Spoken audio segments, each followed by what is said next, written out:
পবিত্র কুরআনে যখন আল্লাহ তাআলা মুমিনদের প্রতি আহ্বান জানান, তখন তার আহ্বান প্রায়শই তাদের মৌখিক ঈমানের দাবি বাস্তবায়নের সাথে সম্পর্কিত। কারণ ইসলামে কর্ম ছাড়া ঈমানের মৌখিক দাবির খুব কম মূল্য রয়েছে। কর্ম হল সেই প্রমাণ এবং প্রমাণ যা একজন ব্যক্তির অর্জন করা প্রয়োজন যাতে তারা উভয় জগতেই পুরস্কার এবং রহমত লাভ করতে পারে। যেমন একটি ফলবান বৃক্ষ কেবল তখনই কার্যকর যখন তা ফল দেয়, তেমনি নামান কেবল তখনই কার্যকর যখন তা সৎকর্ম করে। এই ক্ষেত্রে মহান আল্লাহ তাআলা মুমিনদের প্রতি আহ্বান জানিয়েছেন যে তারা মদের নেতিবাচক প্রভাবগুলি উপলব্ধি করতে পারেন যাতে তারা নিজের ইচ্ছায় তা এড়াতে পারে, কারণ ঐশ্বরিক অবতীর্ণের এই পর্যায়ে এটি নিষিদ্ধ ছিল না। সূরা ৪ আন-নিসা আয়াত ৪-৩। হে ঈমানদারগণ, তোমরা নেশাগ্রস্ত অবস্থায় নামাজের কাছেও যেও না, যতক্ষণ না তোমরা বুঝতে পারো যে তোমরা কি বলছ। এই আদেশটি পরবর্তীতে আরেকটি আয়াত দ্বারা রহিত করা হয়েছিল যেখানে মাদকদ্রব্য নিষিদ্ধ করা হয়েছিল। রহিতকরণ হল এমন একটি প্রক্রিয়া যার মাধ্যমে কিছু সময় পর একটি আদেশ বা নিষেধাজ্ঞা অন্য একটি আদেশ বা নিষেধাজ্ঞা দ্বারা প্রতিস্থাপিত হয়। একজন অমুসলিম থেকে একজন শক্তিশালী মুসলিমে রূপান্তর সহজ করার জন্য মহান আল্লাহ এই কৌশলটি ব্যবহার করেছেন। যদি সমস্ত চূড়ান্ত আদেশ এবং নিষেধাজ্ঞাগুলি একসাথে পূর্ণরূপে কার্যকর করা হয়, তাহলে এই প্রক্রিয়াটি কঠিন হয়ে পড়ে।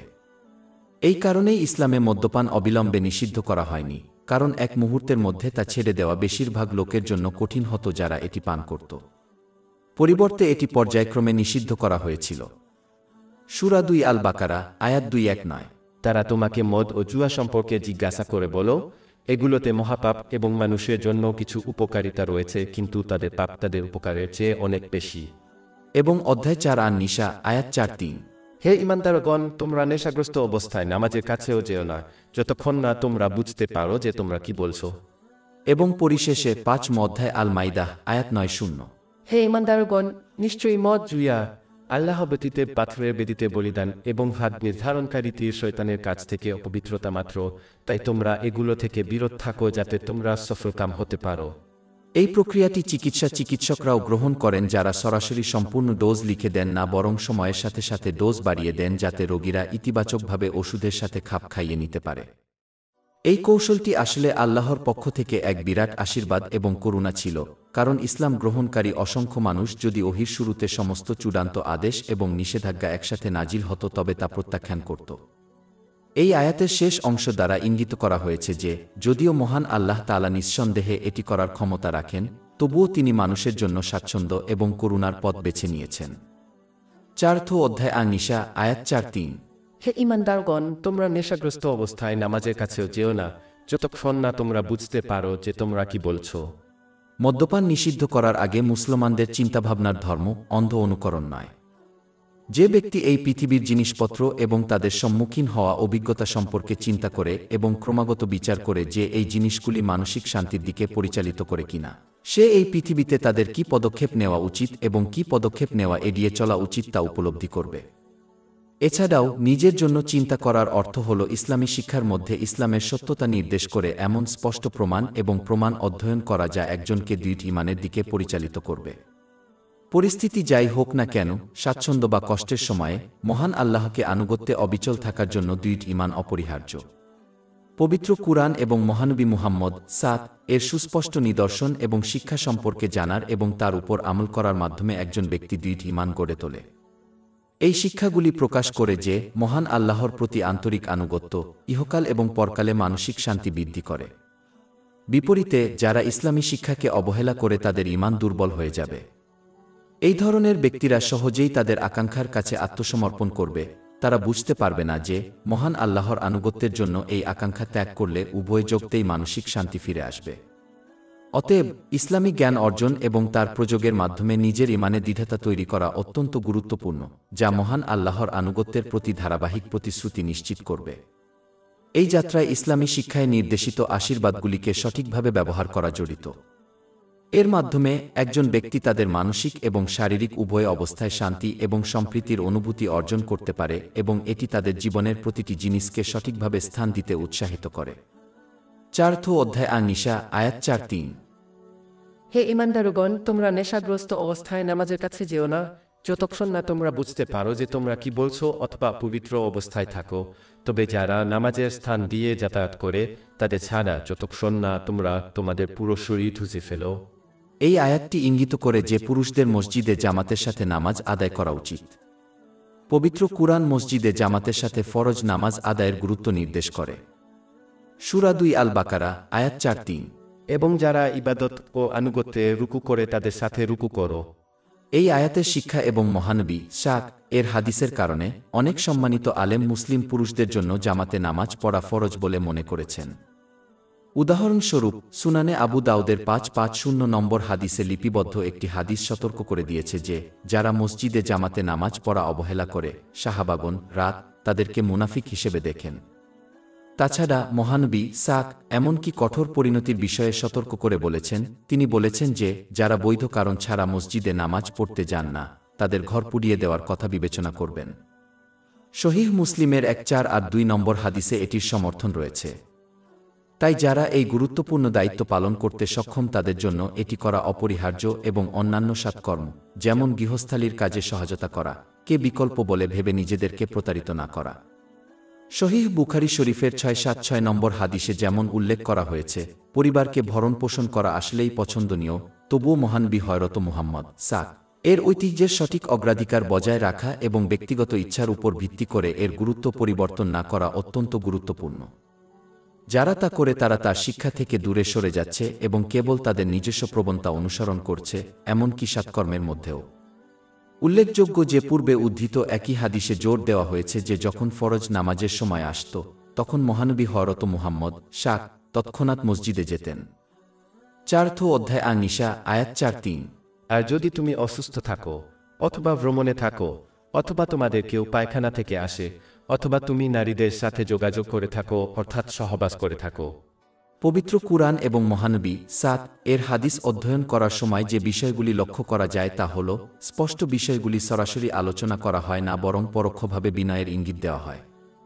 অতএব বিনা আল্লাহর একটি ঐতিহ্য তার অসীম মর্যাদা অনুসারে এবং নবী মুহাম্মদ সাক যেমন করেছিলেন তেমনি বিনয়কে তাদের সৃষ্ট স্তর অনুসারে গ্রহণ করা উচিত। জামে আত তিরমিজি 2458 নম্বরে লিপিবদ্ধ একটি হাদিসে মহানবী হযরত মুহাম্মদ শাক জোর দিয়ে বলেছেন যে মহান আল্লাহর প্রতি প্রকৃত বিনয়ের মধ্যে রয়েছে মাথা এবং এর বিষয়বস্তু রক্ষা করা, পেট এবং এর মধ্যে যা আছে তা রক্ষা করা এবং ঘন ঘন মৃত্যুর কথা চিন্তা করা। তিনি এই বলে উপসংহারে বলেছেন যে যারা পরকালের পিছনে ছুটতে চায় তাদের অবশ্যই পার্থিব জগতের সাজসজ্জা ত্যাগ করতে হবে। এই হাদিসটি দেখায় যে বিনয় কেবল পোশাকের চেয়েও বেশি, এটি জীবনের সকল ক্ষেত্রেই বিস্তৃত। মাথা রক্ষা করার মধ্যে রয়েছে জিহ্বা, চোখ, কান, এমনকি নিজের চিন্তাভাবনাকে পাপ ও তুচ্ছ বিষয় থেকে রক্ষা করা। তুচ্ছ বিষয়গুলি এড়িয়ে চলা অত্যন্ত গুরুত্বপূর্ণ, কারণ এগুলি প্রায়শই বিচারের দিনে অনুশোচনার দিকে পরিচালিত করে এবং পাপ করার দিকে প্রথম পদক্ষেপ হিসেবে কাজ করতে পারে। এমনকি যদি ব্যক্তিরা মনে করে যে তারা তাদের কথা এবং দৃষ্টি অন্যদের থেকে গোপন করতে পারে, তবুও তারা মহান আল্লাহর কাছ থেকে এগুলি গোপন করতে পারে না। সুতরাং এই অঙ্গগুলিকে রক্ষা করা প্রকৃত বিনয়ের প্রতীক।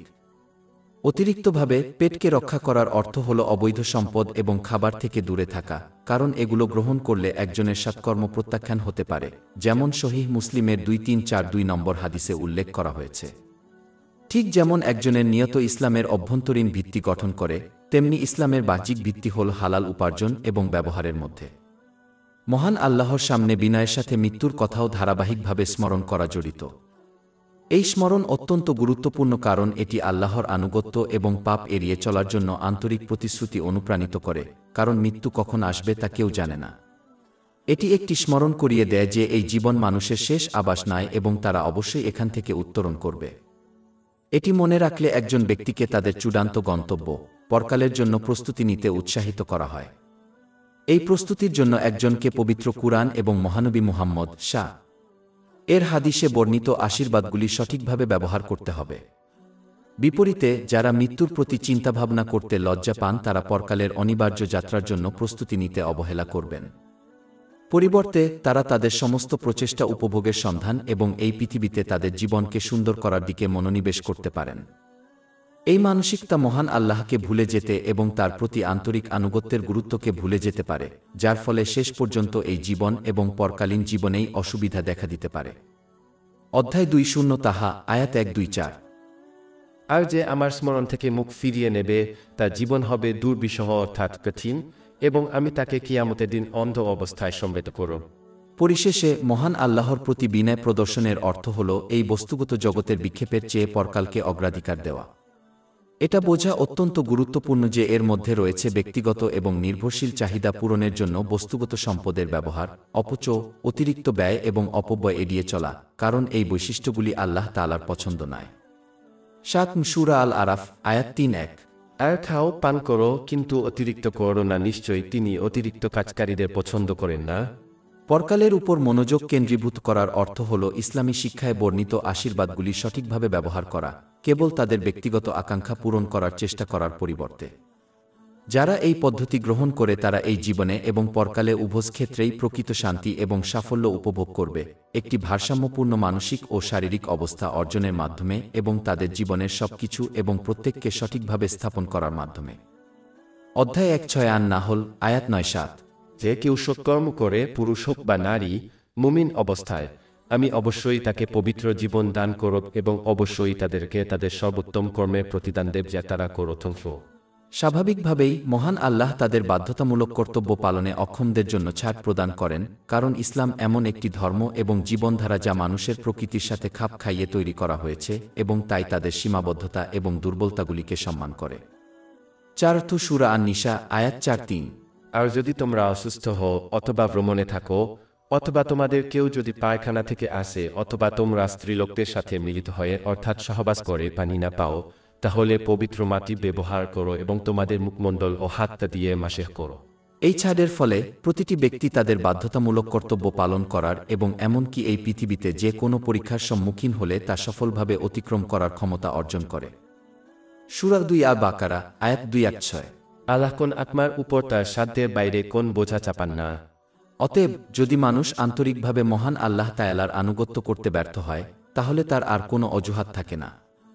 যখন তারা স্পষ্টতই তাদের যথাসাধ্য চেষ্টা করছে না, তখন তাদের যথাসাধ্য চেষ্টা করার দাবি করার অলস মনোভাব ত্যাগ করা উচিত। যদি তারা তা করে, তাহলে নিঃসন্দেহে তারা তাদের কাছ থেকে প্রত্যাশিত সমস্ত জিনিস সফলভাবে সম্পন্ন করবে। অতএব একজন ব্যক্তির সঠিক মনোভাব গ্রহণ করা উচিত, কারণ উভয় যুগতেই তাদের জবাবদিহি করতে হবে এবং তাদের কাছ থেকে কোনো অজুহাত গ্রহণ করা হবে না। যেহেতু মানুষের কাছ থেকে পূর্ণতা দাবি করা হয় না, তারা ধর্মীয় ছাড়ের উপর নির্ভর করে কাজ করুক বা তাদের কর্তব্য পালনে ব্যর্থ হওয়ার পরে আন্তরিকভাবে অনুতপ্ত হোক, তাই মৃত্যুর সময় পর্যন্ত ক্ষমার দরজা সর্বদা খোলা থাকে। ৪ অধ্যায় আন-নিসা, আয়াত ৪-৩। নিশ্চয়ই আল্লাহ সর্বদা ক্ষমাশীল এবং ক্ষমাশীল। আন্তরিক তোবার মধ্যে রয়েছে অপরাধবোধ অনুভব করা, মহান আল্লাহর কাছে ক্ষমা চাওয়া এবং যার সাথে অন্যায় করা হয়েছে, যতক্ষণ না এটি আরও সমস্যার দিকে পরিচালিত করে। একজনকে আন্তরিকভাবে প্রতিশ্রুতি দিতে হবে যে সে একই বা অনুরূপ পাপ পুনরায় করবে না এবং আল্লাহ, মহান আল্লাহ এবং মানুষের প্রতি লঙ্ঘিত যে কোনো অধিকারের ক্ষতিপূরণ দেবে। ইসলামী শিক্ষায় বর্ণিত অনুগ্রহগুলি সঠিকভাবে ব্যবহার করে তাদের অবশ্যই আন্তরিকভাবে আল্লাহ, মহান আল্লাহর আনুগত্য অব্যাহত রাখতে হবে। মানবজাতিকে প্রদত্ত ঐশ্বরিক আচরণবিধির একটি দিক ব্যাখ্যা করার পর, যা তাদেরকে উভয় জগতে মানসিক শান্তির দিকে পরিচালিত করে, আল্লাহ মহিমান্বিত মানুষকে সতর্ক করে দিচ্ছেন যে তারা যেন মানবসৃষ্ট আচরণবিধি অনুসরণ করে বিভ্রান্ত না হয়, যা উভয় জগতেই কেবল পথভ্রষ্টতা, চাপ, ঝামেলা এবং অসুবিধার দিকে পরিচালিত করে। ৪ অধ্যায় আন-নিসা, আয়াত ৪-৪। তুমি কি তাদেরকে দেখনি যাদের কিতাবে কিছু অংশ দেওয়া হয়েছিল, তারা এর বিনিময়ে গোমরাহি কিনে নেয় এবং চায় যেন তোমরা পথভ্রষ্ট হয়ে যাও। আহলে কিতাবদের কিছু পণ্ডিত তাদের প্রদত্ত ঐশ্বরিক আচরণবিধি পরিত্যাগ করেছিলেন এবং ইচ্ছাকৃতভাবে তাদের ঐশ্বরিক শিক্ষার ভুল ব্যাখ্যা এবং সম্পাদনা করেছিলেন, যার ফলে তারা নেতৃত্ব এবং সম্পদের মতো পার্থিব লাভের জন্য তাদের নিজস্ব আচরণবিধি তৈরি করেছিলেন। যেহেতু তারা কেবল পশুর মতো তাদের পার্থিব কামনা পূরণে আগ্রহী ছিলেন, তাই তারা অন্যদেরও একই কাজ করতে উৎসাহিত করেছিলেন, যাতে তাদের আচরণের জন্য তাদের সমালোচনা না করা হয়, কারণ সবাই একইভাবে আচরণ করছে। অধ্যায় ৪ আন-নিসা, আয়াত ৪-৪। তুমি কি তাদেরকে দেখনি যাদের কিতাবে কিছু অংশ দেওয়া হয়েছিল, তারা এর বিনিময়ে ভুল ক্রয় করত। যদিও এটি সম্পাদনা করা সম্ভব নয়, তবুও নেতৃত্ব এবং সম্পদের মতো পার্থিব জিনিস অর্জনের জন্য পবিত্র কুরআনের ভুল ব্যাখ্যা করা যেতে পারে। আহলে কিতাবদের পদাঙ্ক অনুসরণ করা এড়িয়ে চলতে হবে, কারণ এটি উভয় জগতেই কেবল সমস্যা সৃষ্টি করে। এইভাবে যে পার্থিব জিনিসগুলি অর্জন করা হয় তা উভয় জগতেই তাদের জন্য চাপ, ঝামেলা এবং দুর্দশার কারণ হয়ে দাঁড়াবে। প্রকৃতপক্ষে মহানবী হযরত মুহাম্মদ সুনান ইবনে মাজাহ ২৫৩ নম্বরে প্রাপ্ত একটি হাদিসে এই ব্যক্তিকে জাহান্নামের বিষয়ে সতর্ক করেছেন। এবং এই ব্যক্তি পবিত্র কুরআনের শিক্ষার ভুল ব্যাখ্যা করে অন্যদের বিভ্রান্ত করলে কতজন লোক তাদের ব্যাখ্যা অনুসরণ করবে তার উপর নির্ভর করে তাদের পাপ বৃদ্ধি পাবে।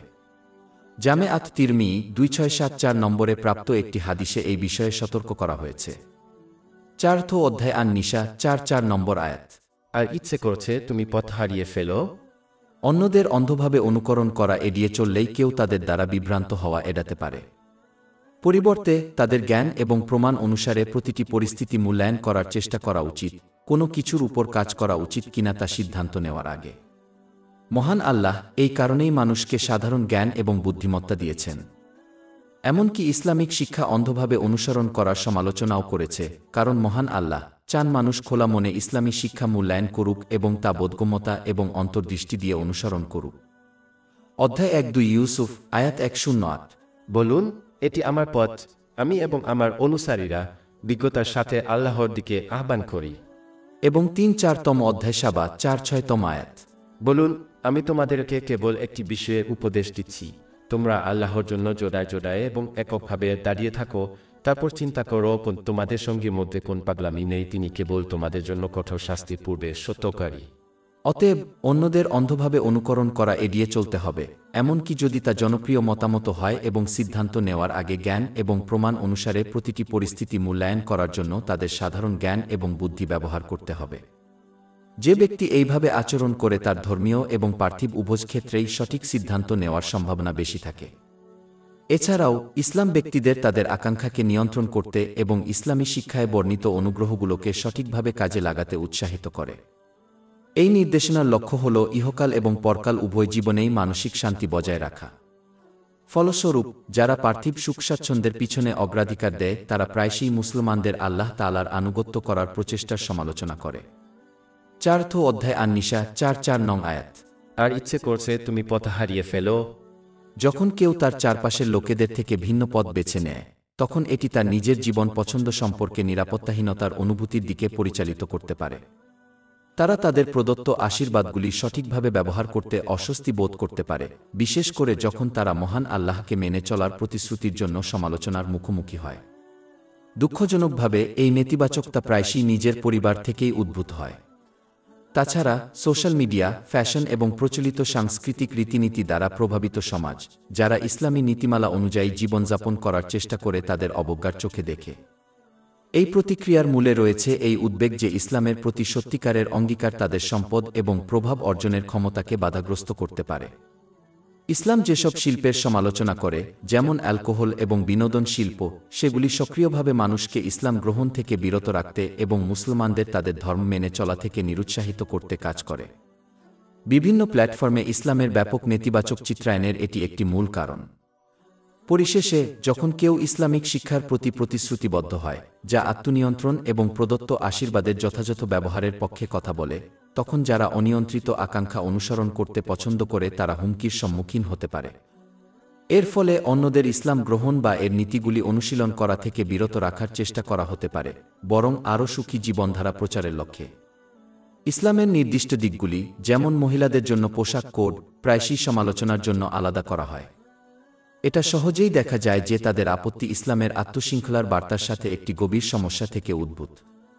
উদাহরণস্বরূপ, তারা আইন প্রয়োগকারী সংস্থা, সামরিক বাহিনী, স্বাস্থ্যসেবা এবং শিক্ষার মতো পেশাগুলিতে অনুরূপ নিয়ম উপেক্ষা করে ইসলামী পোশাক কোডকে লক্ষ্য করে।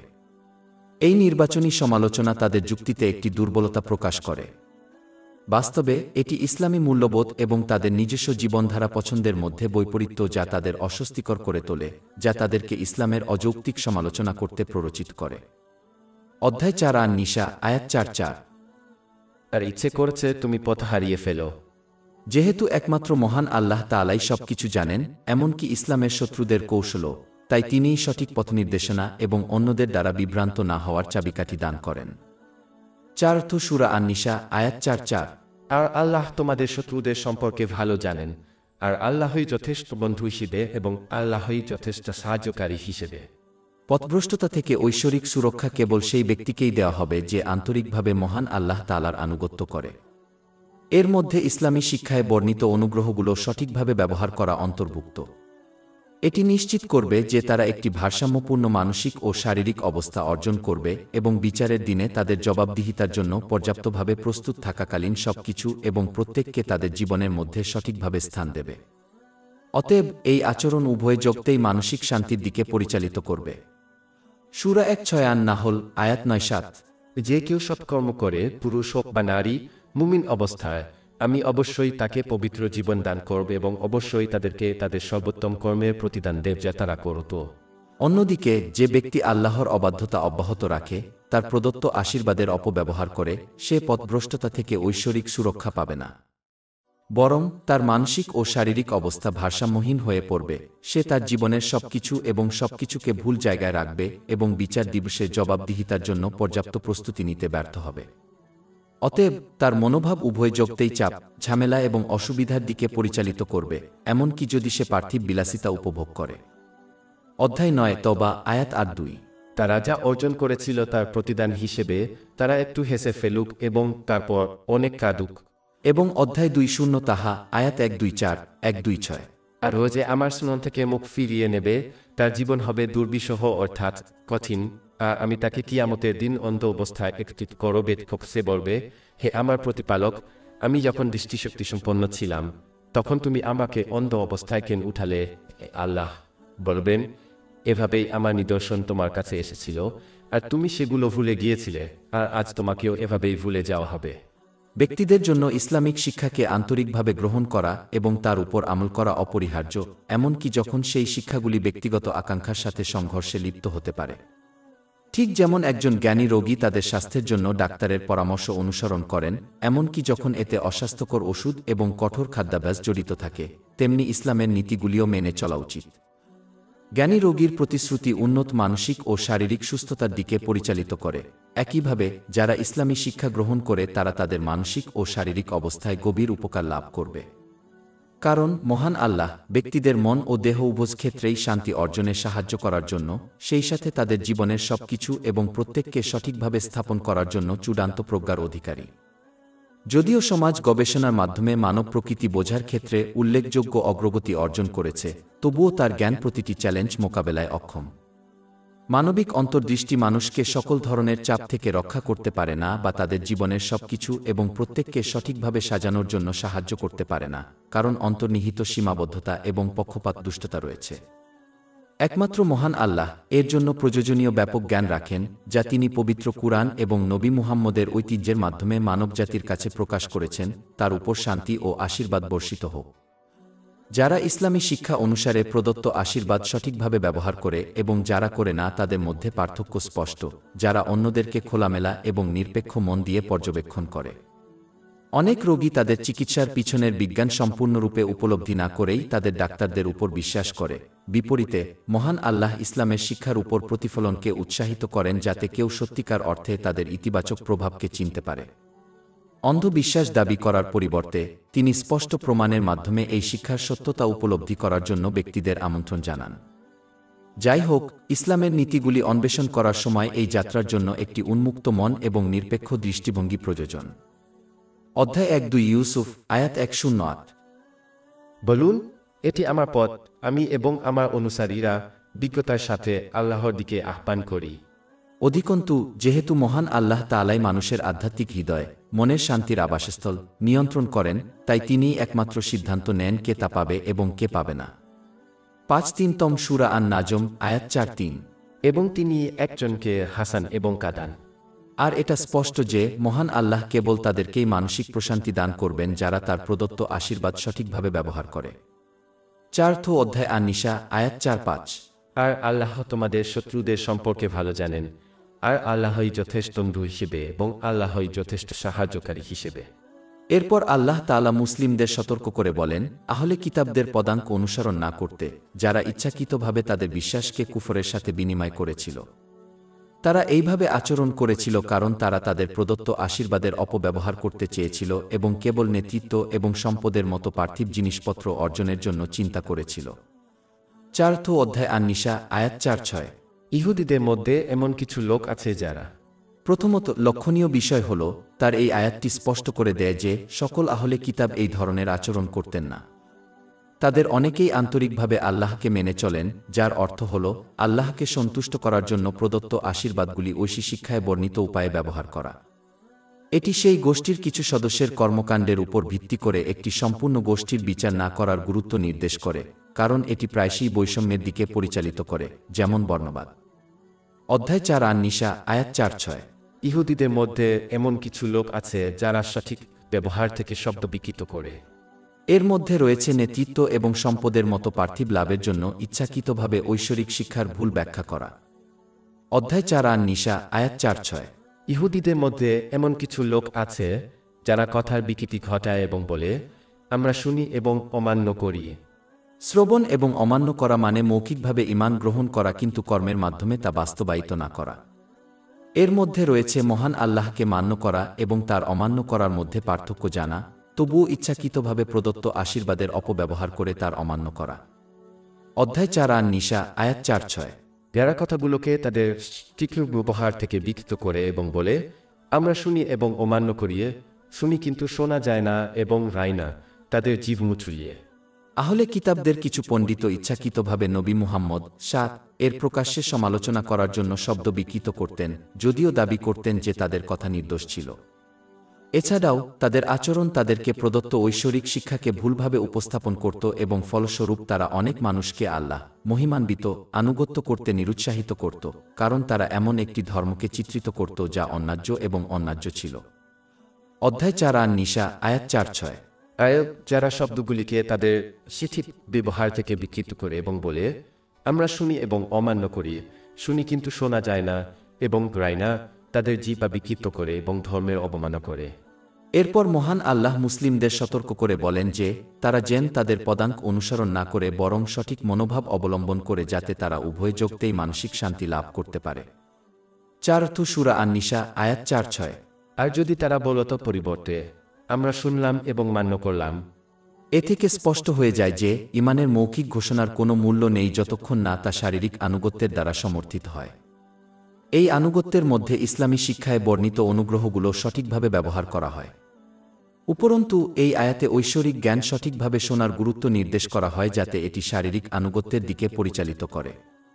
সঠিকভাবে শ্রবণ করার অর্থ ইসলামী জ্ঞান শেখার সময় মনোযোগ দেওয়া, যাতে তথ্য শোনা এবং বোঝা যায়। তাদের জ্ঞানের উপর চিন্তা করা উচিত এবং এটি তাদের অতীত কর্মের সাথে কিভাবে সম্পর্কিত তা উপলব্ধি করা উচিত।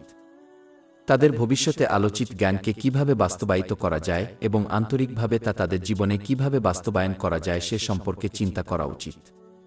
4 অধ্যায় আন-নিসা, 4-6 নং আয়াত।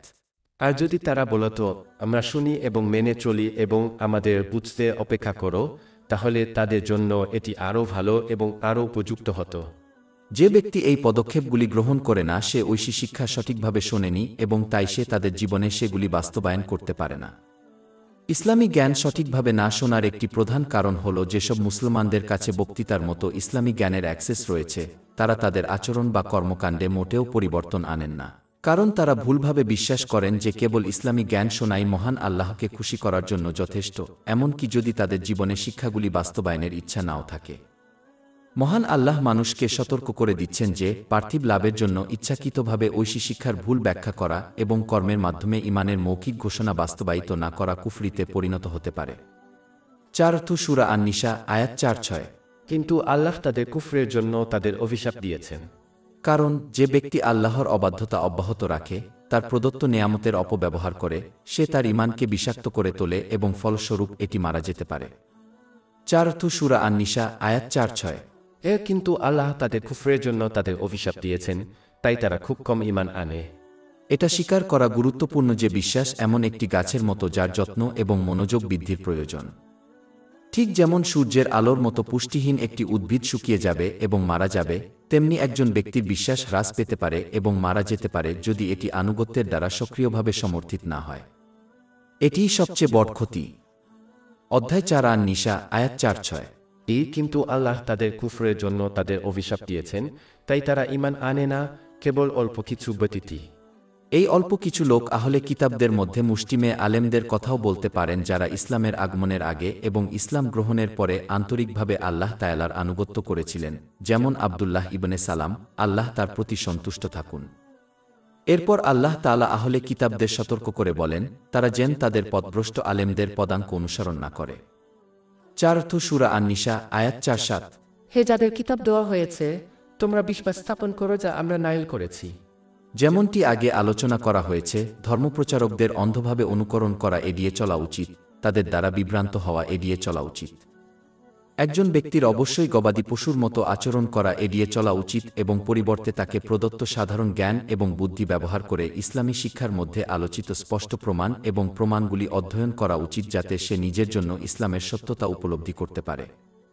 যে ধর্মের অনুসারী হোক না কেন, তাদের উচিত তাদের নিজস্ব ধর্মীয় শিক্ষা অধ্যয়ন করা যাতে এটি সত্য কিনা তা নির্ধারণ করা যায় এবং তাদের পণ্ডিত এবং প্রচারকদের অন্ধভাবে অনুকরণ করা এড়িয়ে চলা উচিত।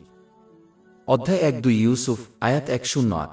বলুন, এটি আমার পথ, আমি এবং আমার অনুসারীরা বিজ্ঞতার সাথে আল্লাহর দিকে আহ্বান করি। যেহেতু আহলে কিতাবদের মধ্যেকার পণ্ডিতরা ঐশী গ্রন্থের বিশেষজ্ঞ ছিলেন, তাই তারা পবিত্র কুরআনের লেখক মহান আল্লাহ তাআলার সাথে পরিচিত ছিলেন এবং তাই সহজেই এর ঐশী উৎস চিনতে পেরেছিলেন। উপরন্তু যেহেতু পবিত্র কুরআন এবং মহানবী মুহাম্মদ শাক উভয়ই তাদের ঐশী গ্রন্থে আলোচনা করা হয়েছে, তাই তাদের ইসলাম প্রত্যাখ্যান করার কোনো কারণ ছিল না। সূরা 6 আল-আনাম আয়াত 20। যাদেরকে আমি কিতাব দিয়েছি তারা তা জানে, পবিত্র কুরআন যেমন তারা তাদের নিজে পুত্রদের চিনতে পারে। এবং সূরা 2 আল-বাকারাহ আয়াত 146। যাদেরকে আমি কিতাব দিয়েছি তারা তাকে নবী মুহাম্মদ সাল্লাল্লাহু আলাইহি ওয়াসাল্লাম তেমনভাবে চেনে যেমন তারা তাদের সন্তানদের চেনে। এবং অধ্যায় 4 আন-নিসা আয়াত 4-7। হে যারা কিতাব প্রাপ্ত, তোমরা বিশ্বাস করো যা আমি নাইল করেছি, তোমাদের সাথে যা আছে তার সত্যায়নকারী। উপরন্তু পবিত্র কুরআন পূর্ববর্তী ঐশী গ্রন্থগুলির অসম্পাদিত এবং সঠিক শিক্ষাগুলিকে নিশ্চিত করেছে এবং সম্পাদিত শিক্ষাগুলিকে সংশোধন করেছে। যেহেতু মহানবী মুহাম্মদ শাক পূর্ববর্তী ঐশী গ্রন্থগুলি অধ্যয়ন করেননি, যা আহলে কিতাব এবং মক্কার অমুসলিম উভয়ই অস্বীকার করেনি, তাই তিনি ঐশী গ্রন্থগুলির সম্পাদিত বা অসম্পাদিত শিক্ষাগুলি জানতে পারতেন না, যা পবিত্র কুরআনের ঐশী উৎপত্তির আরও প্রমাণ ছিল। সূরা 2 আল-আনকাবুত আয়াত 4-8। আর তুমি এর আগে কোন কিতাব পাঠ করনি এবং তোমার ডান হাতে কোন কিতাব লিখে রাখনি, তাহলে অর্থাৎ অন্যথা মিথ্যাবাদীদের সন্দেহের কারণ হত। মহান আল্লাহ আহলে কিতাবদের সতর্ক করে দিয়েছিলেন যে যদি তারা ইসলামী শিক্ষাকে প্রত্যাখ্যান এবং উপেক্ষা করতে থাকে, তাহলে তাদের আচরণ তাদের আধ্যাত্মিক হৃদয়কে মোহর মেরে ফেলবে এবং ফলস্বরূপ তারা সঠিক নির্দেশনা চিনতে বা তার উপর কাজ করতে সক্ষম হবে না। 4 সূরা আন-নিসা আয়াত 4-7। হে যারা কিতাব প্রাপ্ত, তোমরা বিশ্বাস করো যা আমি নাইল করেছি এবং তোমাদের সাথে যা আছে তার সত্যায়নকারী, তার উপর পূর্বেই যে আমি তাদের মুখমণ্ডল মুছে ফেলি এবং তাদের পৃষ্ঠের দিকে ফিরিয়ে দেই। সুনানে ইবনে মাজাহ 4244 নম্বরে লিপিবদ্ধ একটি হাদিস অনুসারে যখনই একজন ব্যক্তি পাপ করে, তখন তার আধ্যাত্মিক হৃদয়ে একটি কালো দাগ পড়ে। পাপ জমা হওয়ার সাথে সাথে এই অন্ধকার তাদের আধ্যাত্মিক হৃদয়কে ঢেকে ফেলে, যা তাদের এই জীবনের সত্য নির্দেশনা চিনতে এবং মেনে চলার ক্ষমতাকে বাধাগ্রস্ত করে। অধ্যায় 3 আল-মুতাফিফিন আয়াত 1-4। নাও বরং তারা যা অর্জন করেছিল তার কলঙ্ক তাদের হৃদয়কে ঢেকে দিয়েছে। বনি ইসরায়েলের একদল লোক শনিবারের পবিত্রতা লঙ্ঘন করেছিল, যেদিন অন্যান্য বিষয়ের সাথে সাথে তাদের খাবারের জন্য শিকার করার অনুমতি ছিল না। তারা বিশ্রামবারের আগে মাছ ধরার উদ্দেশ্যে জাল, দড়ি এবং কৃত্রিম জলাশয় স্থাপন করে বিশ্রামবারকে সম্মান না করার জন্য প্রতারণামূলক উপায় ব্যবহার করতে শুরু করে। শনিবারে যখন যথারীতি প্রচুর পরিমাণে মাছ আসত, তখন শনিবারের বাকি সময় তারা দড়ি এবং জালে আটকা পড়ত। বিশ্রামবার শেষ হওয়ার পরে রাতের বেলায় তারা মাছ সংগ্রহ করত। তাদের এই মন্দ চক্রান্তের কারণে মহান আল্লাহ তাদেরকে বানরে পরিণত করে শাস্তি দিয়েছিলেন। মহান আল্লাহ তাদের পদাঙ্ক অনুসরণ করার বিরুদ্ধে সতর্ক করেছেন, কারণ এটি কেবল এমন আচরণ গ্রহণ করে যা কেবল পশুদের অনুরূপ, যেখানে মানুষ তাদের প্রদত্ত আশীর্বাদের অপব্যবহার করে কেবল তাদের পার্থিব কামনা পূরণের চেষ্টা করে। ফলস্বরূপ এই পশুসুলভ মানুষরা এই পৃথিবীতে বা পরকালে কখনো মানসিক শান্তি পাবে না, কারণ তারা মহান আল্লাহর আনুগত্যের গুরুত্ব এবং এটি কিভাবে উভয় জগতে মানসিক শান্তির দিকে পরিচালিত করে তা বুঝতে পারবে না। সূরা আল-আরাফ আয়াত 163। আর তাদেরকে সমুদ্রের তীরবর্তী সেই জনপদের অবস্থা সম্পর্কে জিজ্ঞাসা করুন, যখন তারা শনিবারের ব্যাপারে সীমা লঙ্ঘন করেছিল, যখন তাদের মাছ তাদের শনিবারের দিনে প্রকাশ্যে তাদের কাছে আসত এবং যেদিন তাদের শনিবার ছিল না তারা তাদের কাছে আসত না। এভাবেই আমরা তাদের পরীক্ষা করেছিলাম, কারণ তারা অবাধ্য ছিলেন। এবং অধ্যায় 4 আন-নিসা আয়াত 4-7। অথবা তাদেরকে অভিশাপ দাও যেমন আমরা শনিবার ভঙ্গকারীদের অভিশাপ দিয়েছিলাম। এটা বোঝা অত্যন্ত গুরুত্বপূর্ণ যে যেহেতু মহান আল্লাহ তাআলা সকল কিছু নিয়ন্ত্রণ করেন, যার মধ্যে রয়েছে মানুষের আধ্যাত্মিক হৃদয়, মনের শান্তির আবাসস্থল, তাই তিনিই একমাত্র সিদ্ধান্ত নেন কে তা পাবে এবং কে পাবে না। ৫-৩তম সূরা আন-নাজম, আয়াত ৪-৩। এবং তিনি একজনকে হাসান এবং কাটান। অতএব তাদের কর্মের পরিণতি থেকে বাঁচতে তাদের অক্ষমতা মেনে নিতে হবে এবং ইসলামী শিক্ষায় বর্ণিত অনুগ্রহগুলো সঠিকভাবে ব্যবহার করে আন্তরিকভাবে মহান আল্লাহ তাআলার আনুগত্য করতে হবে। এটি তাদের মানসিক ও শারীরিক অবস্থা সুষম করবে এবং বিচারের দিনে তাদের জবাবদিহিতার জন্য পর্যাপ্তভাবে প্রস্তুত থাকবে।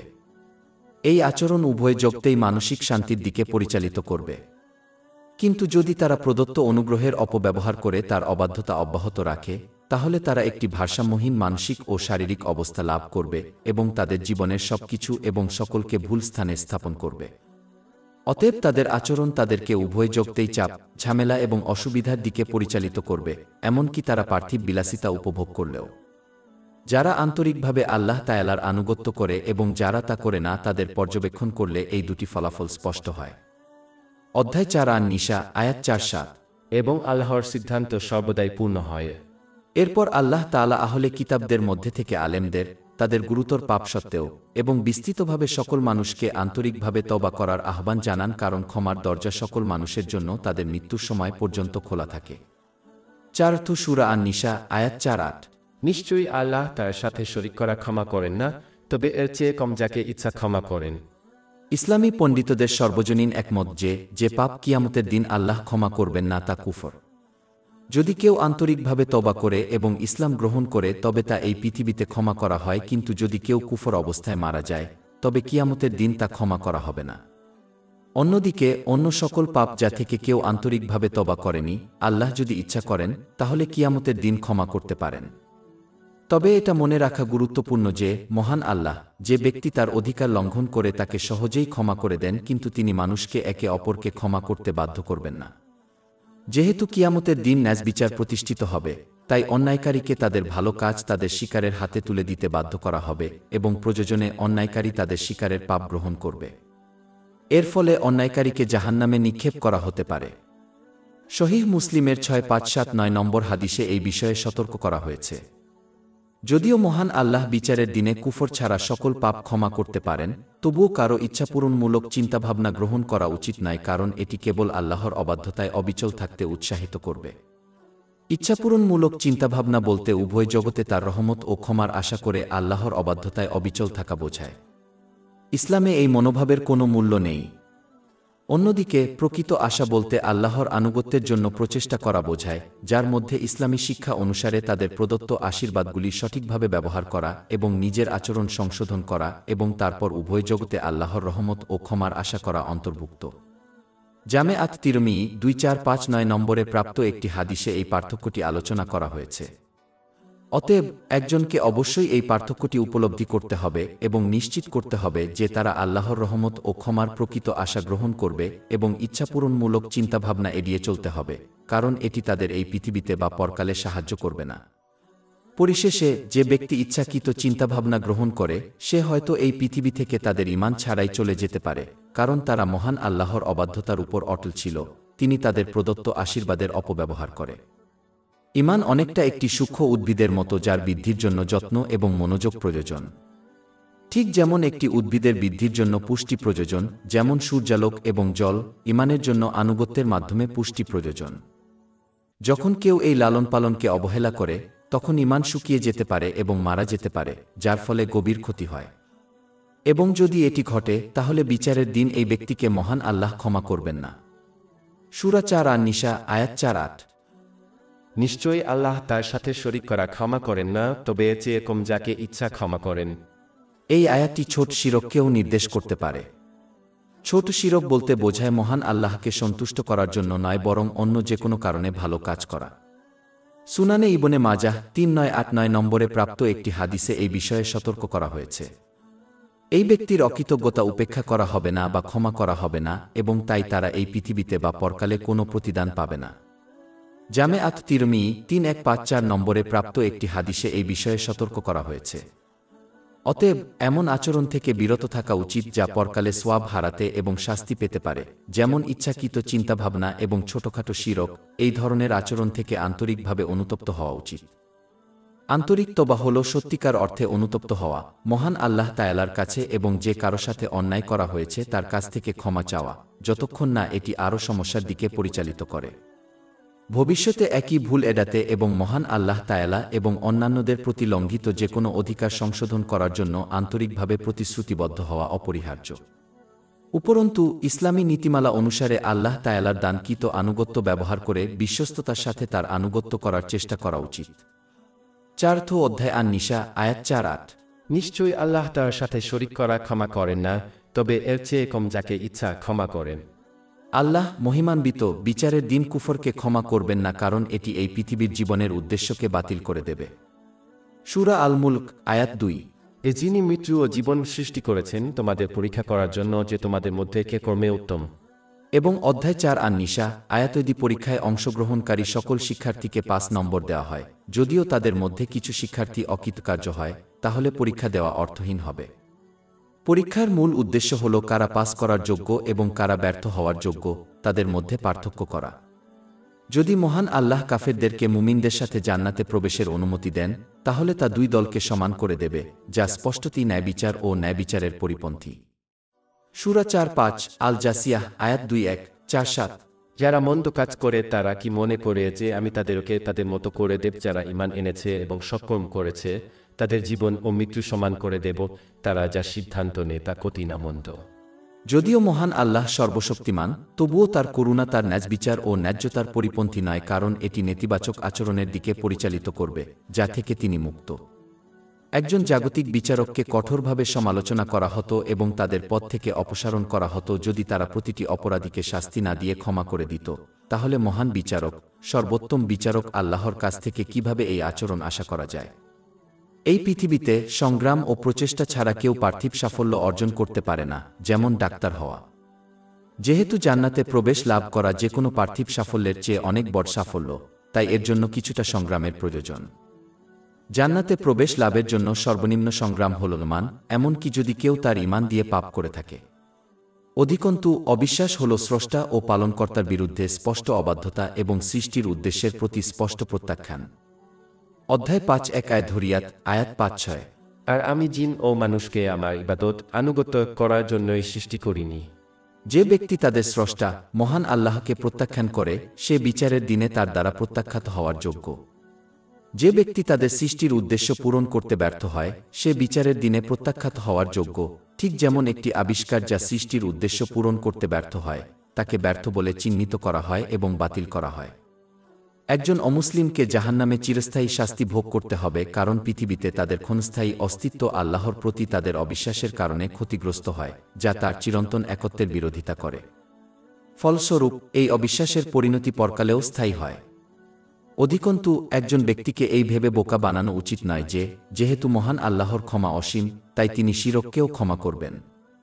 কিন্তু সত্য হল, সকল পাপের সম্পূর্ণ ক্ষমা কেবল সেই ব্যক্তির জন্য প্রযোজ্য হবে যারা মহান আল্লাহর একত্ববাদে বিশ্বাস করে। যে ব্যক্তি সংজ্ঞানুযায়ী তার একত্ববাদে বিশ্বাস করে না, সে বিশ্বাস করে না যে মহান আল্লাহর করুণা ও ক্ষমা অসীম, কারণ তিনি আল্লাহ ছাড়া অন্য কাউকে ক্ষমা ও করুণা করার ক্ষমতা দিয়েছেন। কেউ হয় আল্লাহর একত্ববাদে বিশ্বাস করে, যার ফলে বিশ্বাস করে যে তার ক্ষমা অসীম এবং তাই এটি তাদের সমস্ত পাপকে কাটিয়ে উঠতে পারে। অথবা কেউ আল্লাহর একত্ববাদে বিশ্বাস করতে ব্যর্থ হয়, যার ফলে তিনি মহান আল্লাহর অসীম ক্ষমায় বিশ্বাস করতে ব্যর্থ হয়। যদি তারা বিশ্বাস করে যে তার ক্ষমা অসীম, তাহলে তার ক্ষমা তাদের জন্য প্রযোজ্য হবে না, তাই তিনি তাদের শিরক ক্ষমা করবেন না যদি না তারা আন্তরিকভাবে তওবা করে। পরিশেষে যে ব্যক্তি কুফরিকে বেছে নেয় সে অন্যদেরও একই কাজ করতে উৎসাহিত করবে, কারণ তার পছন্দটি স্বাধীনতা হিসেবে দেখাবে, যদিও তা প্রতারণা। কারণ প্রকৃত স্বাধীনতা মনের শান্তির দিকে পরিচালিত করে, এবং যে ব্যক্তি আল্লাহ তাআলার অবাধ্যতা করে, প্রদত্ত আশীর্বাদের অপব্যবহার করে, সে মানসিক শান্তি অর্জন করতে পারে না। পরিবর্তে তারা একটি ভারসাম্যহীন মানসিক এবং শারীরিক অবস্থা অর্জন করবে এবং তাদের জীবনের সবকিছু এবং সকলকে ভুল জায়গায় রাখবে। এর ফলে উভয় জগতেই চাপ, ঝামেলা এবং অসুবিধা দেখা দেবে, এমনকি তারা কিছু পার্থিব বিলাসিতা উপভোগ করলেও। কিন্তু যেহেতু এই আচরণকে বিশ্বের কাছে স্বাধীনতা হিসেবে দেখানো যেতে পারে, তাই অনেক মানুষ এটি অনুসরণ করবে। ফলস্বরূপ যে ব্যক্তি মহান আল্লাহর প্রতি কুফরিকে বেছে নেয় সে অনেককে কুফরি বেছে নিতে প্রভাবিত করবে। অতএব এই ব্যক্তি পরকালে তাদের ভাগ্যের যোগ্য। অধ্যায় 4 আন নিসা আয়াত 4-8।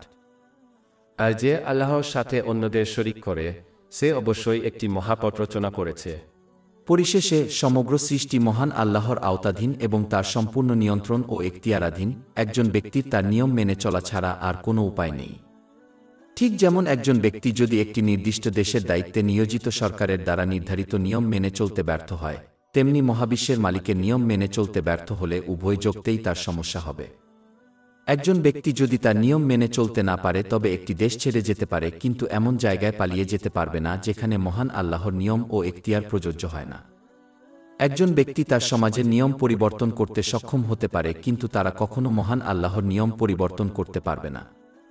উপরন্তু ঠিক যেমন একজন বাড়ির মালিক ঘরের নিয়ম নির্ধারণ করে, এমনকি অন্যরা এই নিয়মের প্রতি আপত্তি জানালেও একইভাবে মহাবিশ্ব মহান আল্লাহর, এবং তাই তিনিই একমাত্র এই মহাবিশ্বের নিয়ম নির্ধারণ করেন, মানুষ এই নিয়ম পছন্দ করুক বা না করুক।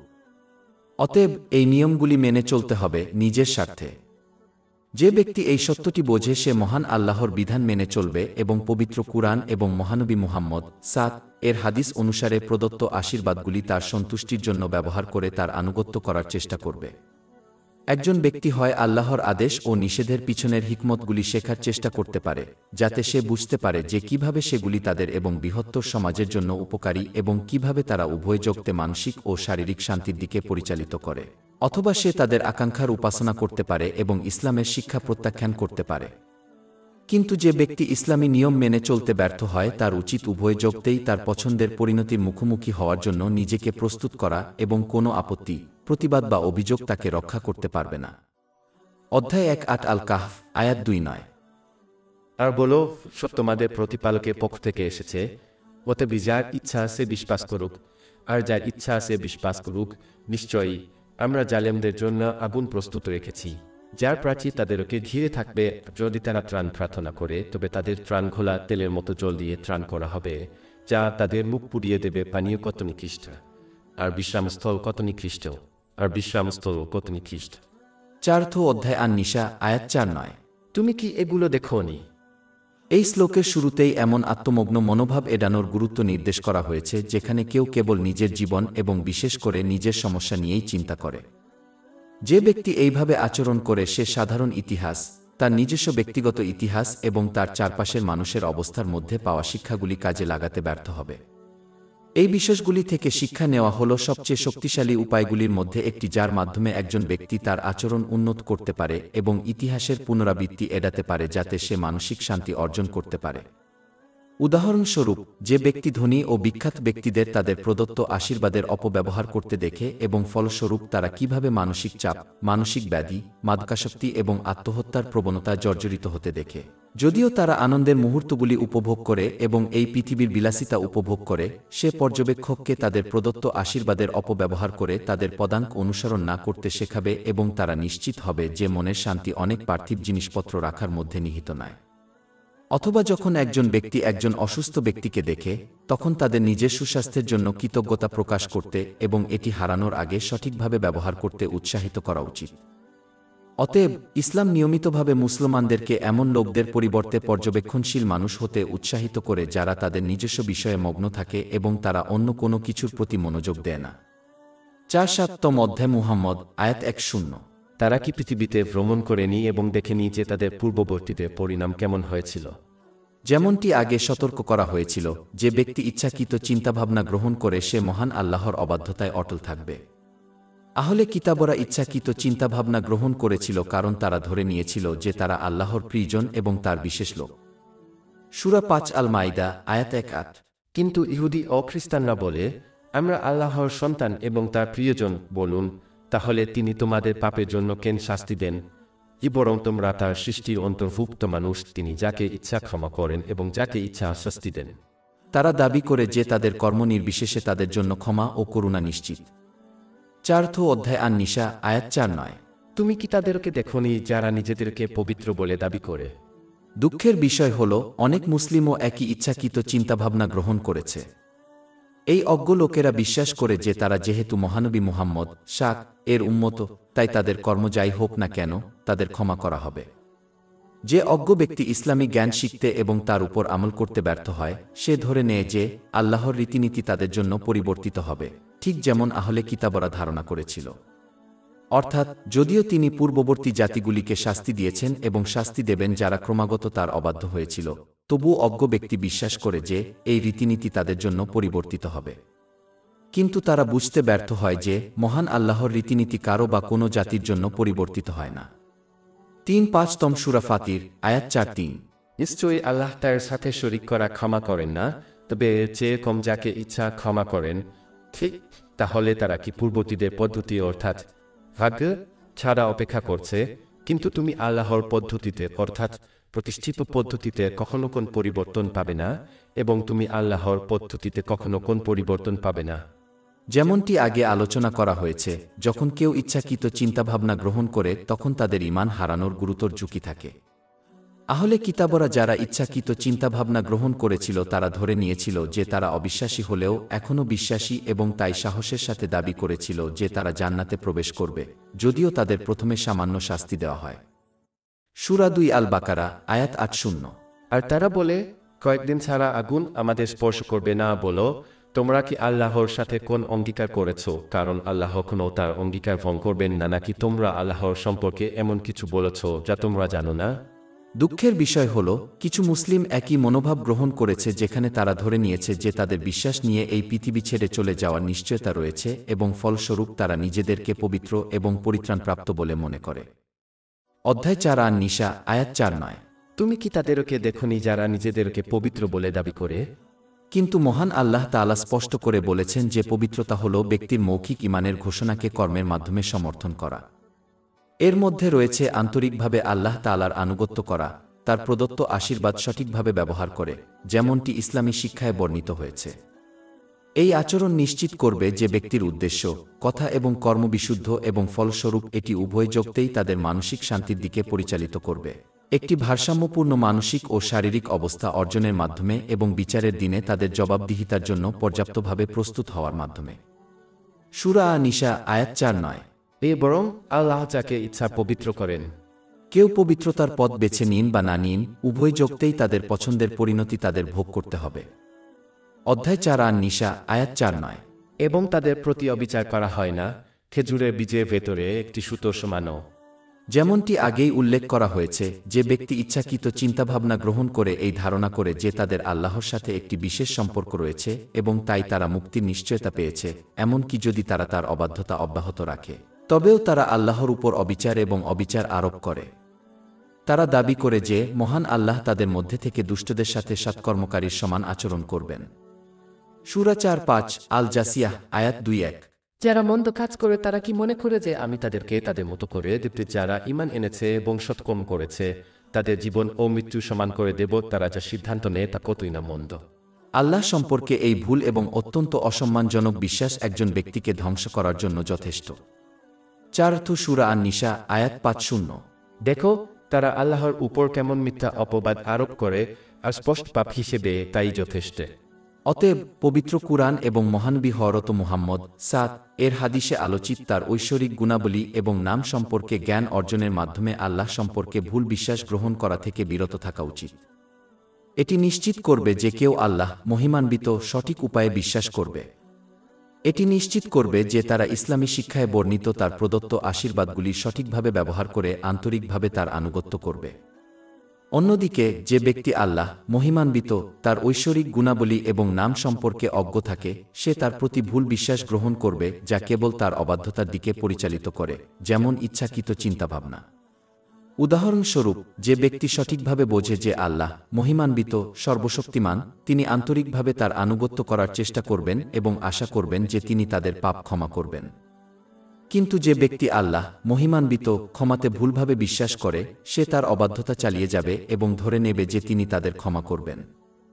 এরপর আল্লাহ তাআলা সেই সব লোকদের সমালোচনা করেন যারা ধর্মীয় ও প্রচলিত বিদাত গ্রহণ করে এবং তার প্রদত্ত ঐশ্বরিক শিক্ষাকে উপেক্ষা করে।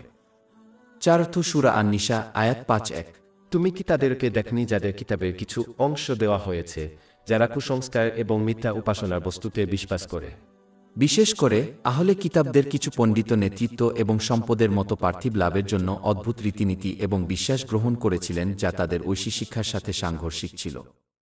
দুঃখের বিষয় হল অনেক মুসলিম ধর্মীয় ও সাংস্কৃতিক উদ্ভাবনে ডুবে থাকা অবস্থায় একই আচরণ করে এবং ইসলামী শিক্ষার চেয়ে এগুলোকে অগ্রাধিকার দেয়। এই মনোভাব এড়িয়ে চলতে হবে। নির্দেশনার দুটি উৎস কঠোরভাবে মেনে চলতে হবে: পবিত্র কুরআন এবং মহানবী মুহাম্মদ এর ঐতিহ্য এবং ধর্মীয় জ্ঞানের অন্যান্য সকল উৎস এড়িয়ে চলতে হবে। ধর্মীয় জ্ঞানের অন্যান্য উৎসের উপর যত বেশি কাজ করা হবে, এমনকি যদি তা সৎকর্মের দিকে পরিচালিত করে, তবুও তারা নির্দেশনার দুটি উৎসের উপর তত কম কাজ করবে, যা ফলস্বরূপ পথভ্রষ্টতার দিকে পরিচালিত করবে। এই কারণেই সুনানে আবু দাউদের 4606 নম্বরে প্রাপ্ত একটি হাদিসে মহানবী মুহাম্মদ সতর্ক করে দিয়েছেন যে নির্দেশনার দুটি উৎসের মূলে নেই এমন যে কোনো বিষয় আল্লাহ তাআলা প্রত্যাখ্যান করবেন। উপরন্তু ধর্মীয় জ্ঞানের অন্যান্য উৎসের উপর যত বেশি কাজ করা হবে, তত বেশি তারা ইসলামের শিক্ষার বিরোধিতাকারী বিষয়গুলিতে কাজ করতে শুরু করবে। এভাবেই শয়তান ধাপে ধাপে মানুষকে বিপথে নিয়ে যায়। উদাহরণস্বরূপ, একজন সমস্যার সম্মুখীন ব্যক্তিকে এমন কিছু আধ্যাত্মিক অনুশীলন করার পরামর্শ দেওয়া হবে যা ইসলামের শিক্ষার সাথে সাংঘর্ষিক এবং চ্যালেঞ্জ করে। যেহেতু এই ব্যক্তি অজ্ঞ এবং ধর্মীয় জ্ঞানের অন্যান্য উৎসের উপর কাজ করার অভ্যাস রাখে, তাই তারা সহজেই এই ফাঁদে পড়ে যাবে এবং আধ্যাত্মিক অনুশীলন করতে শুরু করবে যা সরাসরি ইসলামের শিক্ষার সাথে চ্যালেঞ্জ করে। এমনকি তারা আল্লাহ, মহিমান্বিত এবং মহাবিশ্ব সম্পর্কে এমন কিছু বিশ্বাস করতে শুরু করবে যা ইসলামের শিক্ষার সাথেও সাংঘর্ষিক, যেমন বিশ্বাসী মানুষ বা অতিপ্রাকৃত প্রাণীরা তাদের ভাগ্য নিয়ন্ত্রণ করতে পারে, কারণ তাদের জ্ঞান নির্দেশনার দুটি উৎস ব্যতীত অন্য উৎস থেকে নেওয়া হয়। এই বিভ্রান্তিকর অনুশীলন এবং বিশ্বাসগুলির মধ্যে কিছু স্পষ্ট কুফর, যেমন কালো জাদু অনুশীলন। সূরা 2 আল বাকারা, আয়াত 102। সুলাইমান কুফরি করেনি, বরং শয়তানরাই কুফরি করেছিল। তারা মানুষকে জাদু এবং ব্যাবিলনের দুই ফেরেশতা হারুত ও মারুতের উপর যা অবতীর্ণ হয়েছিল তা শিক্ষা দিত, কিন্তু তারা অর্থাৎ দুই ফেরেশতা কাউকে শিক্ষা দেয় না যতক্ষণ না তারা বলে, আমরা একটি পরীক্ষা, তাই জাদু অনুশীলন করে কুফরি করো না, কুফরি করো না। সুতরাং একজন মুসলিম অজান্তেই তাদের ঈমান হারিয়ে ফেলতে পারে, কারণ তাদের ধর্মীয় জ্ঞানের অন্যান্য উৎসের উপর নির্ভর করে কাজ করার অভ্যাস রয়েছে। এই কারণেই ধর্মীয় উদ্ভাবনগুলিতে কাজ করা যা নির্দেশনার দুটি উৎসের মধ্যে নিহিত নয়, তা শয়তানের পদাঙ্ক অনুসরণ করা। সূরা 2 আল বাকারা, আয়াত 208। হে ঈমানদারগণ, তোমরা পরিপূর্ণভাবে ইসলামে প্রবেশ করো এবং শয়তানের পদাঙ্ক অনুসরণ করো না, নিশ্চয়ই সে তোমাদের প্রকাশ্য শত্রু। সাধারণভাবে বলতে গেলে, যে ব্যক্তি ধর্মীয় উদ্ভাবনের উপর অটল থাকে সে এমন এক পর্যায়ে পৌঁছাবে যেখানে সে ধরে নেবে যে সে সঠিক পথে আছে, এবং ফলস্বরূপ তারা খোলাখুলিভাবে সেই মুসলিমদের সমালোচনা করবে যারা নির্দেশনার দুটি উৎস, পবিত্র কুরআন এবং মহানবী মুহাম্মদ এর ঐতিহ্যের শিক্ষা কঠোরভাবে মেনে চলে। সূরা 4 আন নিসা, আয়াত 5-1। এবং কাফেরদের সম্পর্কে বলো, এরাই কি মুমিনদের চেয়ে পথের দিক দিয়ে অধিকতর সঠিক পথে আছে? নবী মুহাম্মদ মদিনায় হিজরতের পর 3য় বছরে একজন ইহুদি পণ্ডিত এবং ইসলামের একজন আক্রমণাত্মক শত্রু কাব বিন আশরাফ মক্কা সফর করেন যাতে তাদেরকে ইসলামের বিরুদ্ধে আরও উত্তেজিত করা যায়। মক্কার একজন অমুসলিম নেতা তাকে জিজ্ঞাসা করেন যে মক্কার মূর্তিপূজকদের কাছে কে বেশি সঠিক পথপ্রাপ্ত এবং অনুগ্রহপ্রাপ্ত, নাকি মহানবী এবং ইসলামের কাছে? কাব উত্তর দেন যে মক্কার মূর্তিপূজকরা বেশি সঠিক পথপ্রাপ্ত। এটি ছিল একটি বোকামিপূর্ণ উত্তর, কারণ তিনি একজন ইহুদি পণ্ডিত হিসেবে খুব ভালোভাবেই জানতেন যে মূর্তিপূজা সঠিক পথনির্দেশনা থেকে অনেক দূরে। এই উপলক্ষে মহান আল্লাহ সূরা আন-নিসার 5-1 নম্বর আয়াত নাইল করেন, তুমি কি তাদেরকে দেখনি যাদের কিতাবের কিছু অংশ দেওয়া হয়েছে, যারা কুসংস্কার ও মিথ্যা উপাস্যের উপর বিশ্বাস করে এবং কাফেরদের সম্পর্কে বলে, এরাই মুমিনদের তুলনায় পথের দিক দিয়ে অধিকতর সঠিক পথে আছে।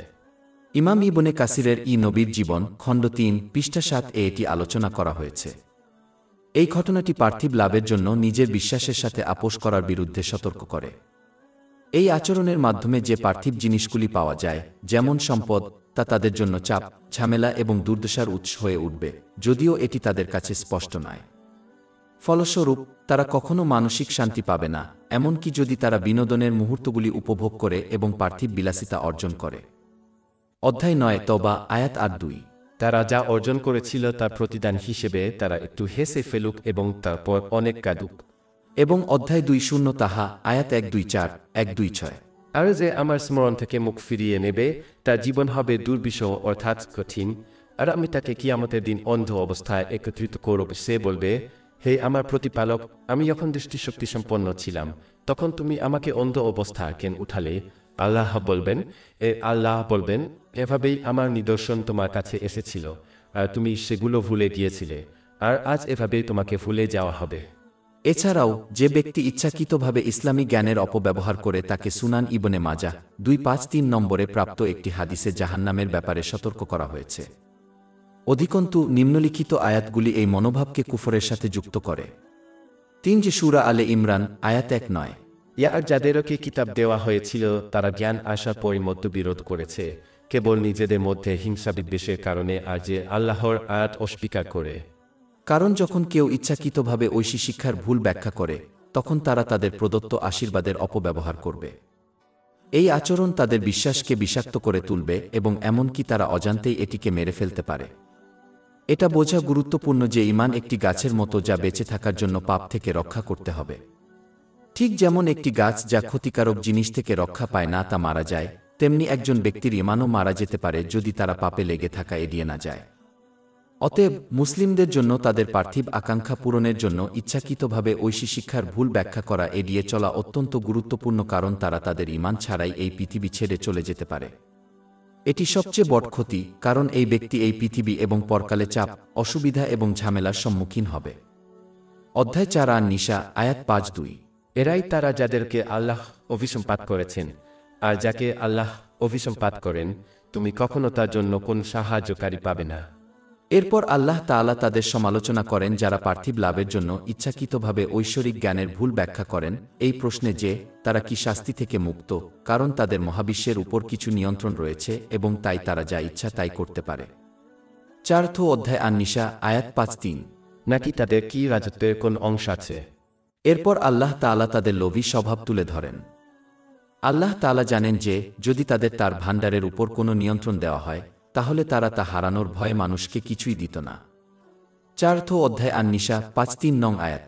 ইচ্ছা হলে যদি তাই হত তাহলে তারা মানুষকে খেজুরের বীজের কণার সমানও দিত না। সাধারণভাবে বলতে গেলে লোভ একজন ব্যক্তিকে বাধ্যতামূলক দান খরাতের দায়িত্ব এড়িয়ে যেতে পারে, যা পরিণামে ইহকাল ও পরকালে ধ্বংস ডেকে আনে। সহিহ বুখারীর 1403 নম্বর একটি গুরুত্বপূর্ণ হাদিস এই পরিণতি ব্যাখ্যা করে সতর্ক করে যে যারা তাদের বাধ্যতামূলক দান খরাত করতে অবহেলা করবে তারা কিয়ামতের দিন একটি বৃহৎ বিষাক্ত সাপের মুখোমুখি হবে, যা তাদের অবহেলার শাস্তি হিসেবে বারবার কামড়াবে। 3 সূরা আলে ইমরান আয়াত 180।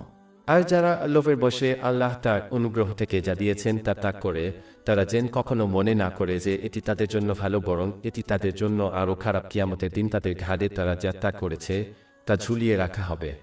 যদি কোনো ব্যক্তির লোভ তাকে দানস্তকা করতে বাধা দেয় তাহলে তা হয়তো অবৈধ নাও হতে পারে, কিন্তু এটি অবশ্যই গর্ব করার মতো কিছু নয়। এটি একজন প্রকৃত মুমিনের বৈশিষ্ট্যের পরিপন্থী। মূলত একজন কৃপণ ব্যক্তি নিজেকে আল্লাহ, মহিমান্বিত জান্নাত এবং অন্যদের থেকে বিচ্ছিন্ন করে ফেলে একই সাথে জাহান্নামের কাছাকাছি চলে যায়।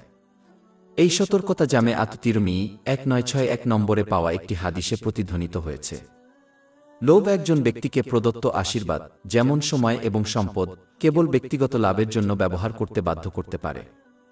তারা প্রায়শই উপেক্ষা করে যে তাদের উপর প্রদত্ত আশীর্বাদগুলি এমনভাবে ব্যবহার করার মাধ্যমেই ইহকাল এবং পরকাল উভয় জীবনে প্রকৃত শান্তি এবং সাফল্য আসে, যা মহান আল্লাহকে খুশি করে, যিনি সকল আশীর্বাদের প্রকৃত মালিক এবং দাতা।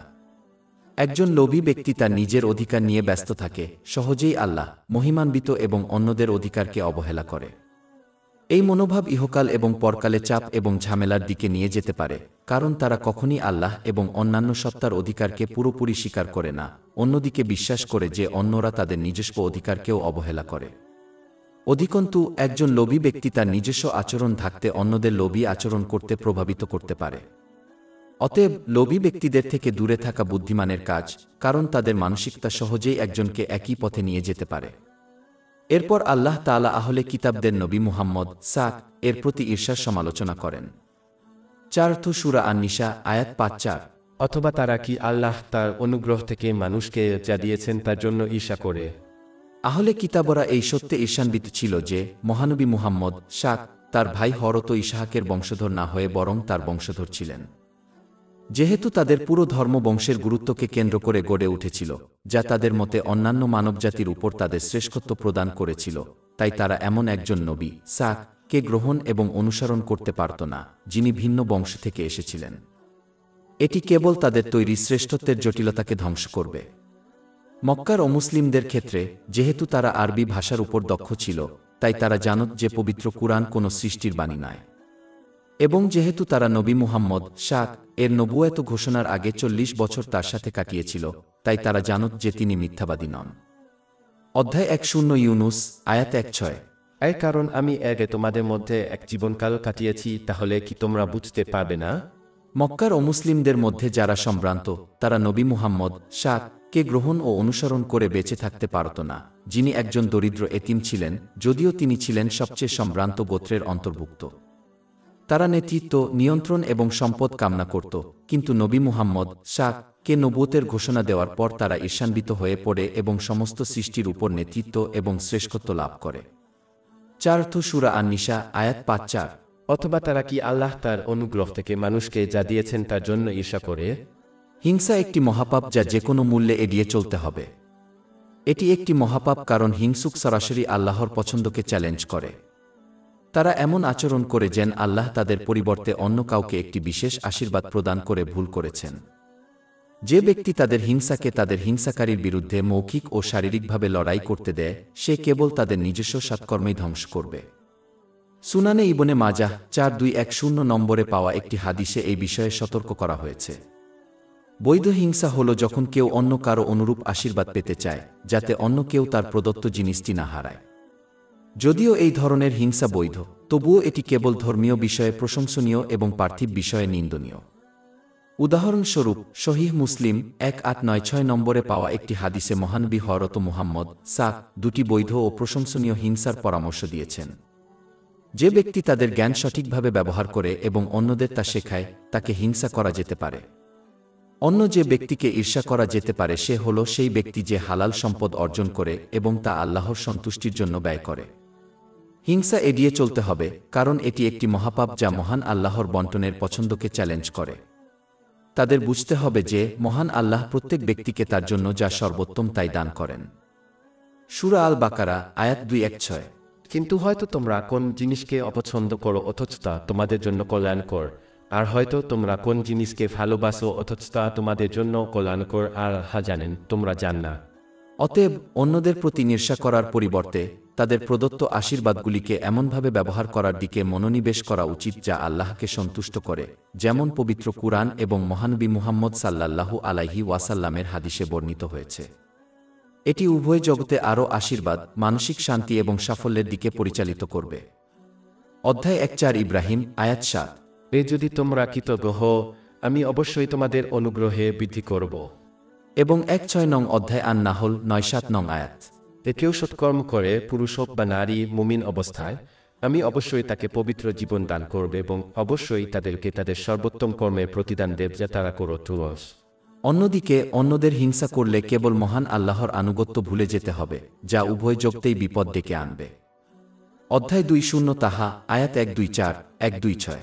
এর যে আমার স্মরণ থেকে মুখ ফিরিয়ে নেবে তার জীবন হবে দুর্বিষহ অর্থাৎ কঠিন, আর আমি তাকে কিয়ামতের দিন অন্ধ অবস্থায় একত্রিত করব। সে বলবে, হে আমার প্রতিপালক, আমি যখন দৃষ্টিশক্তি সম্পন্ন ছিলাম তখন তুমি আমাকে অন্ধ অবস্থায় কেন উঠালে?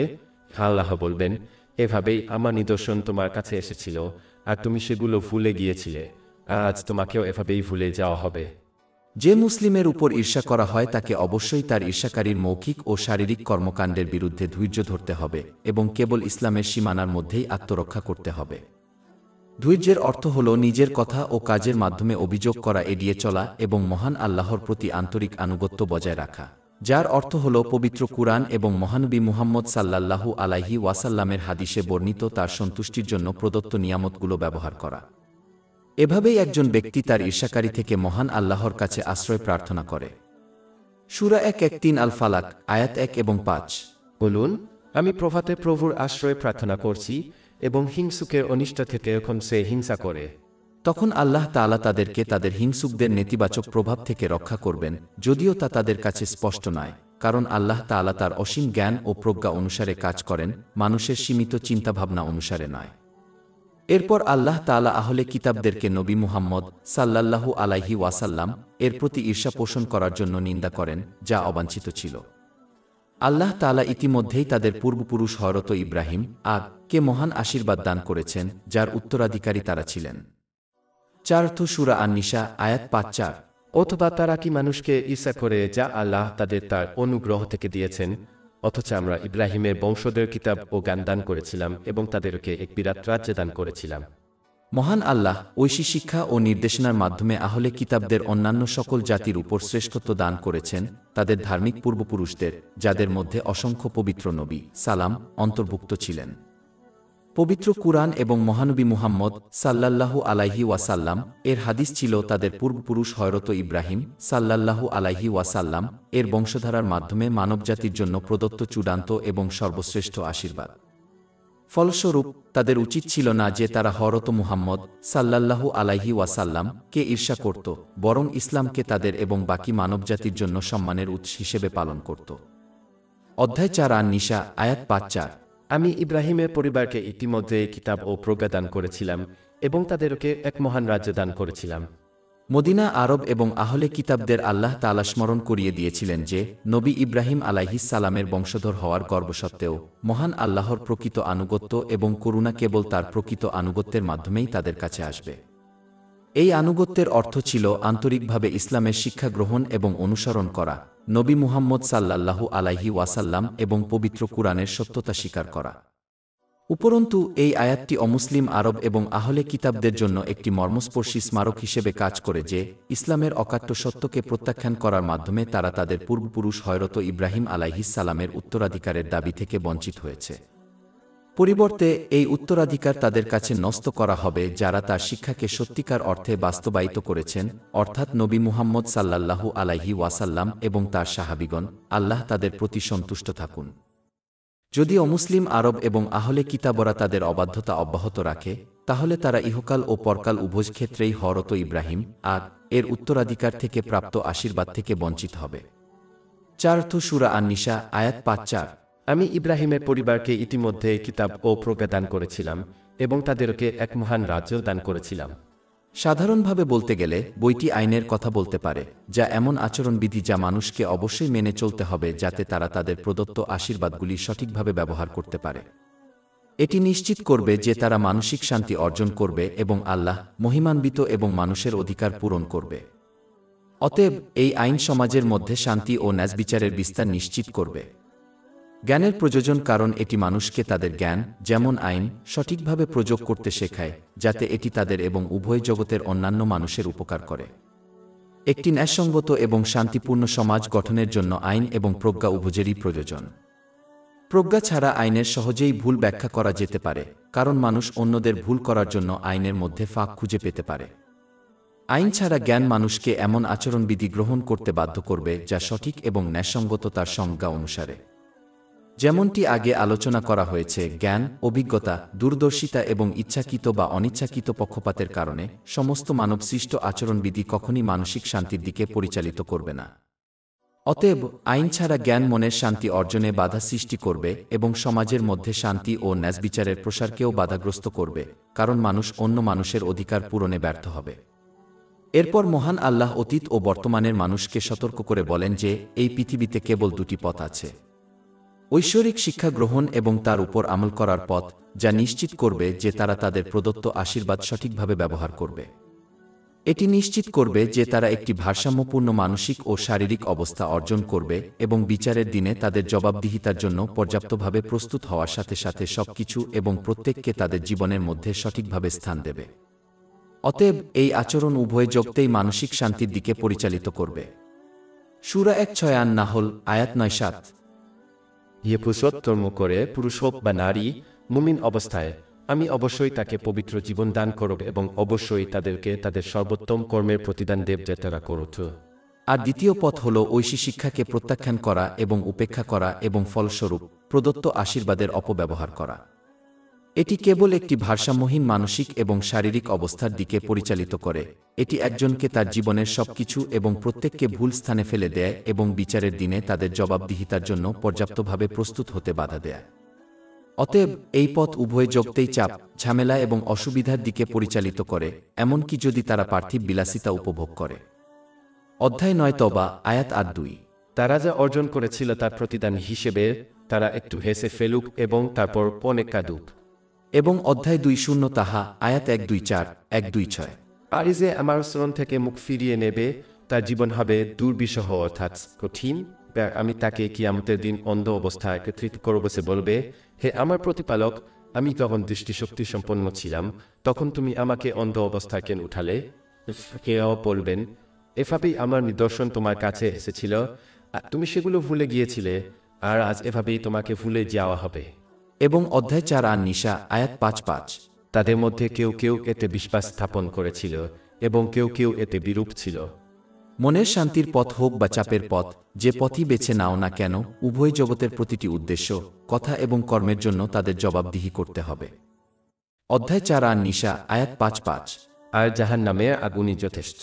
অতএব প্রদত্ত আশীর্বাদের অপব্যবহার করে চাপের পথ বেছে নেওয়া এড়িয়ে চলা উচিত, কারণ এই পৃথিবীতে তারা যে চাপ, সমস্যা এবং অসুবিধার মুখোমুখি হয় তা পরকালে তাদের সম্মুখীন হওয়া শাস্তির একটি অংশ মাত্র। উপরন্তু যেমনটি আগে আলোচনা করা হয়েছে, যে মুসলিম আল্লাহ, মহান আল্লাহর অবাধ্যতা অব্যাহত রেখে তাদের প্রদত্ত আশীর্বাদের অপব্যবহার করে চলে যাওয়ার আগে তাদের ঈমান হারানোর গুরুতর ঝুঁকি রয়েছে। এটা স্বীকার করা অপরিহার্য যে ঈমান এমন একটি গাছের মতো যার বৃদ্ধি এবং টিকে থাকার জন্য আনুগত্যের মাধ্যমে লালন পালনের প্রয়োজন হয়।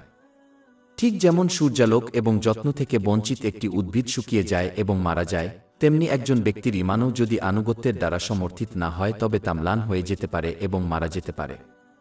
এটি সবচেয়ে বড় ক্ষতির দিকে পরিচালিত করে। অধ্যায় 4 আন-নিসা, আয়াত 5-6। যারা আমার আয়াতসমূহে বিশ্বাস করে, আমি অবশ্যই তাদেরকে আগুনে নিক্ষেপ করব, যখনই তাদের চামড়া পুড়ে যাবে, তখনই আমরা তাদের পরিবর্তে অন্য চামড়া দিয়ে পরিবর্তন করব, যাতে তারা শাস্তির স্বাদ গ্রহণ করে। যেহেতু মহান আল্লাহ সকল কিছুর উপর ক্ষমতাবান, তাই এই পরিণতি অনিবার্য। আর যেহেতু মহান আল্লাহ সকল কিছু জানেন, তিনি জানেন কে এই পরিণতির যোগ্য এবং কে নয়। অধ্যায় 4 আন-নিসা, আয়াত 5-6। নিশ্চয়ই আল্লাহ সর্বশক্তিমান ও প্রজ্ঞাময়। অন্যদিকে যারা ইসলামী শিক্ষায় বর্ণিত অনুগ্রহগুলো সঠিকভাবে ব্যবহার করে মহান আল্লাহর প্রতি তাদের মৌখিক ঈমানের ঘোষণা বাস্তবায়িত করে, তারা এই পৃথিবীতে মানসিক শান্তি লাভ করবে এবং পরকালে তাদের জন্য তা অকল্পনীয় স্তরে বহুগুণ বৃদ্ধি পাবে। 4 সূরা আন-নিসা, আয়াত 5-7। যারা ঈমান আনে এবং সৎকর্ম করে, আমি তাদেরকে এমন জান্নাতে প্রবেশ করাবো যার তলদেশে নদী প্রবাহিত, সেখানে তারা চিরকাল থাকবে। যেহেতু মহান আল্লাহর আনুগত্য মেনে চলা অন্যদের আকাঙ্ক্ষার বিপরীত, তাই একজন মুসলিম দেখতে পাবে যে তারা আল্লাহর আনুগত্যের ফলে এই পৃথিবীতে সঙ্গী হারাবে। কিন্তু তাদের উচিত আল্লাহর আনুগত্যের উপর দৃঢ় থাকা, কারণ এটি উভয় জগতে মানসিক শান্তির দিকে পরিচালিত করে এবং তারা পরকালে আরও ভালো এবং পবিত্র মানুষের জন্য এই পৃথিবীর মানুষের ক্ষতিপূরণ পাবে। 4 অধ্যায় আন-নিসা, আয়াত 5-7। তাদের জন্য সেখানে একই প্রকৃতির পবিত্র মানুষ থাকবে এবং আমরা তাদেরকে গভীর ছায়ায় প্রবেশ করাবো। আমাদের ওয়েবসাইট শেখফদ.com-এ 500টিরও বেশি বিনামূল্যের ebook, audio book, infographics, podcast এবং ব্লগ পাওয়া যাচ্ছে।